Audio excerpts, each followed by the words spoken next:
di internal tarik gitu. menarik. Iya. Jadi kelompok-kelompok yang sudah established, yang sudah mapan itu tarik menarik ke kita masuk. Ya mereka memanfaatkan PAC dan ranting-ranting kan. Coba bayangkan aja ranting-ranting yang biasanya ngangon wedus ya, tiba-tiba pegang uang jutaan ya. Gimana nggak berkhianat pada teman kan gitu. Jadi fragmentasinya itu di rantingnya tukaran, di PAC juga tukaran ya, termasuk di DPC kan. Jadi sehingga menghadapi kondisi pengurus, semacam itu, saya prihatin gitu sebagai leader kan. Saya paksakan kalau saya jadi bupati bagaimana saya kondisinya nanti di pendopo kan. Saya udah gambarkan itu dari awal. Kemudian di sisi lain bahwa apa namanya, tadi saya sampai mana tuh ya? Iya, yang establish itu. Establish kita nggak siap lah. Iya. Secara infrastruktur. Secara struktur maupun secara finansial kita nggak siap, sehingga masuklah orang yang punya berbagai kepentingan di dalam kan itu. Dan terfragmentasi kan itu. Banyak menerima teman-teman kita yang menerima uang kan dari sana sini kan itu. Banyak calon sih, ya kan? Iya kan? Ya sehingga saya merasa nggak enak sendiri kan ya. Termasuk orang-orang terdekat saya. Ya diantaranya Bapak Ono Surono kan. Orang tuanya kan ingin mencalonkan juga.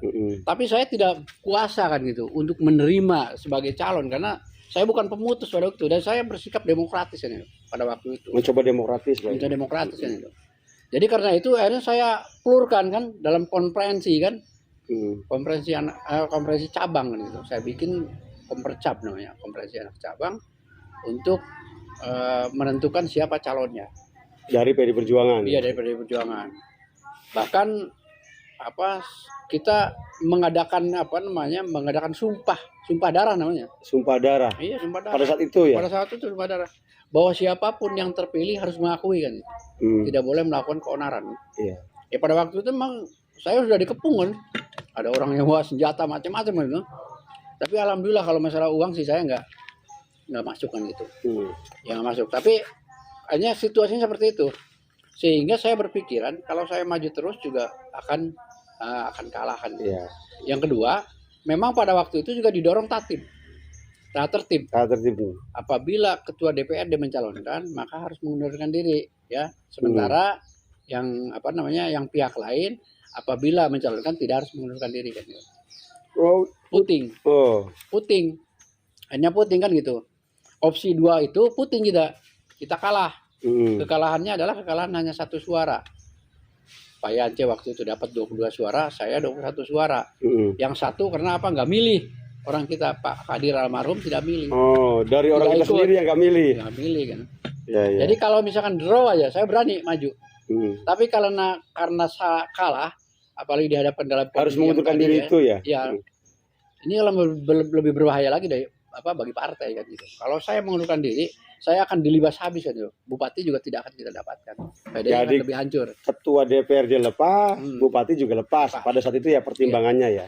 Makanya ini kan kalau banteng-banteng di Indramayu kan harus tahu lah ya sejarahnya seperti itu Mas Iwan. Sengaja kenapa saya pengen membongkar itu biar ini bagian dari sejarah. Kita jangan sekali-kali melupakan sejarah lah. Nah, tetapi sejarah ini menjadi spirit. Tadi faktanya bahwa di Indramayu nasionalisnya itu punya modal dasar. Tinggal bagaimana kita memanagenya, Mas Iwan. Nah, dari situ ini kan kita pengen masukkan Mas Iwan. Mas Iwan sebagai ketua pertama DPC PDI Perjuangan Kabupaten Indramayu dan sudah pernah menjadi ketua DPRD. Saya kira partai kita kan pengen besar ke depan.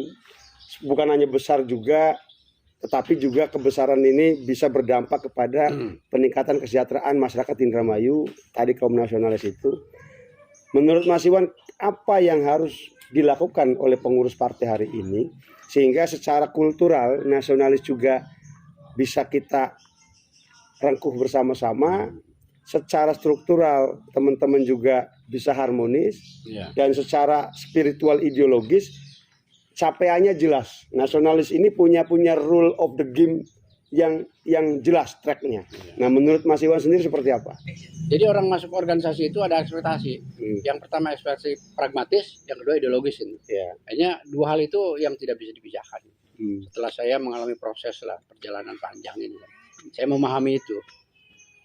Dan itu tidak terpenuhi oleh teman-teman kita kan gitu. Oh Baik iya. ideologis Belum maupun, terpenuhi lah iya, ya. maupun pragmatisnya. Ya seharusnya secara ideologis ya teman-teman itu harus sudah mulai melakukan kunjungan-kunjungan ke teman-teman yang lama kan gitu. Menghargai lah apapun ya mereka kan gitu. Seperti apapun mereka kondisinya kan gitu. Pemikirannya kita harus memahami karena mereka juga tidak punya pilihan. Daripada memilih yang lain kan akhirnya juga mereka harus terpaksa dan dipaksa dalam kondisi tertentu harus memilih kita kan. Itu hanya kondisi psikologisnya seperti itu. Ya, psikologinya ya. Iya. Jadi ya sekarang itu ya harus seperti itulah. Jangan berpikiran bahwa semuanya bisa dibeli oleh uang. Oke. Ya, itu yang pertama. Yang kedua, akhirnya fakta bahwa ini liberalisasi politik dan mau tidak mau hanya biaya politik, kos politik cukup besar kan gitu. Harus dibangun korporat partainya kan itu. Karena partai itu harus punya pundi-pundi logistik yang sah kan gitu. Yang memang bisa diakui kan secara perundang-undangan kan. Itu harus dibangun. Makanya dulu saya membangun lembaga-lembaga baik yang sifatnya ekonomis maupun non ekonomis. Itu lembaga pendidikan gitu. Lembaga pendidikan itu hanya konstituen permanen yang mau tidak mau ya dia mengikuti zaman ya. Seperti apapun kondisinya dia akan mengikuti kita kan. Apalagi kita berkontribusi kan. Jadi kan aneh kan kalau kemudian orang-orang kita tidak memberikan bantuan KIP kan gitu, tidak membantu program-program kan gitu. Dan tidak tampak gitu kepada langsung pada masyarakat. Justru dari partai lain kan anehnya kan gitu. Ya contohnya GMNI lah di Indramayu kan gitu. Ya kan?